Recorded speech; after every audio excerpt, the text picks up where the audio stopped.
लहान मुलांच्या गालावर चेहऱ्यावर येणारे पांढरे चट्टे घालवण्यासाठी मुलांच्या आहारात पालेभाज्यांचा आणि कडधान्यांचा वापर करा. रोज सकाळी पोट साफ करण्याची सवय लावा. असे न केल्यास शरीरात 12 तासापेक्षा जास्त अन्न साठवून राहिल्यास ॲसिड तयार होते आणि ते शरीरासाठी खूप हानिकारक आहे. पायावर बसून कोणतेही काम केल्याने त्याचा थेट परिणाम दृष्टीवर होतो आणि दृष्टी कमजोर होते. गुलाबजल चेहऱ्यावर लावल्याने चेहऱ्यावरील डाग आणि पिंपल्स कमी होतात.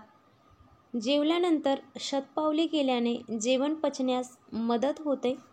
आपल्या रोजच्या आहारात तुपाचा नियमित वापर हवा. शरीरासाठी हे खूप फायदेशीर आहे. तुमची शरीरयष्टी खूपच बारीक असेल आणि तुम्हाला वजन वाढवायचे असेल तर रोज रात्री 1 ग्लास दुधात 2 चमचे मध मिसळून प्यावे. असे केल्याने वजन लवकर वाढते. खूप जास्त तिखट किंवा मसालेदार खाण्याने मूळव्याधाचा त्रास होऊ शकतो. मूळव्याधाचा त्रास कमी करण्यासाठी जास्तीत जास्त ताकाचे सेवन करा. गुळाचा चहा प्यायल्याने पचनक्रिया मजबूत होते आणि त्याचबरोबर शुगर लेवलसुद्धा कंट्रोलमध्ये राहतो. जर तुमचे पाय सुन्न होत असतील तर दही भात, लस्सी, कोल्ड्रिंक्स या गोष्टी खाणे टाळा. रोज मेथीचे दाणे सेवन करणे शरीरासाठी खूप फायदेशीर आहे. तिखट आणि मसालेदार कमी खाल्ल्याने अपचन होत नाही. रात्रीला चहाचे सेवन केल्याने शरीराला खूप नुकसान होते. कोमट पाणी प्यायल्याने हृदयविकाराचा धोका कमी होतो. रक्त वाढवण्यासाठी आणि रक्त शुद्ध करण्यासाठी सकाळच्या नाश्त्यामध्ये मधाचा पण वापर करा.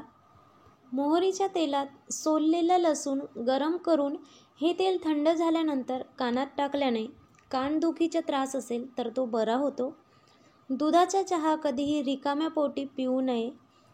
चहाबरोबर काहीतरी अवश्य खा. लसणाचे 1 किंवा 2 पाकळ्या खाल्ल्याने पोट साफ राहते आणि रक्तसुद्धा पातळ होते. नेहमी सकाळी सूर्योदयापूर्वी उठा आणि अंथरूण सोडा.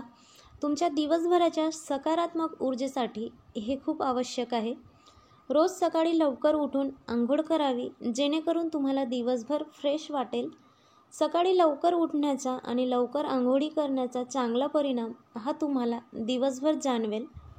समोसा, कचोरी यासारखे पदार्थ छान खुशखुशीत बनवण्यासाठी मैद्यामध्ये थंड तेलाचे मोहन घालावे. यामुळे समोसे छान खुशखुशीत बनतात. पनीर, चीज, गूळ किसायच्या आधी किसणीला थोडं तेल लावावे. यामुळे किसणीला ते चिकटणार नाहीत आणि किसणीसुद्धा चिकट होत नाही. जर अंड्याच्या एखाद्या रेसिपीमध्ये साखरेचा वापर केला किंवा अंडी खाल्ल्यानंतर एखादा गोड पदार्थ खाल्ला तर दोन्हीमधून निघणारे ॲमिनो ॲसिड मानवी शरीरासाठी विषारी ठरू शकतात. तसेच शरीरात रक्ताच्या गाठी म्हणजेच ब्लड क्लॉट्स तयार होऊ शकतात आणि हे आपल्या शरीरासाठी खूप धोकादायक ठरू शकते. तर या होत्या आपल्या महत्त्वाच्या माहितीपूर्ण अशा काही किचन टिप्स ज्या की प्रत्येक गृहिणीला माहीत असायलाच हव्या. आशा करते या टिप्स तुम्हाला स्वयंपाक करताना खूप फायदेशीर ठरतील. व्हिडिओ आवडल्यास लाईक करा, शेअर करा व कमेंट करा. चॅनलवर अजूनही जर तुम्ही नवीन असाल तर चॅनलला लगेच सबस्क्राईब करा. धन्यवाद.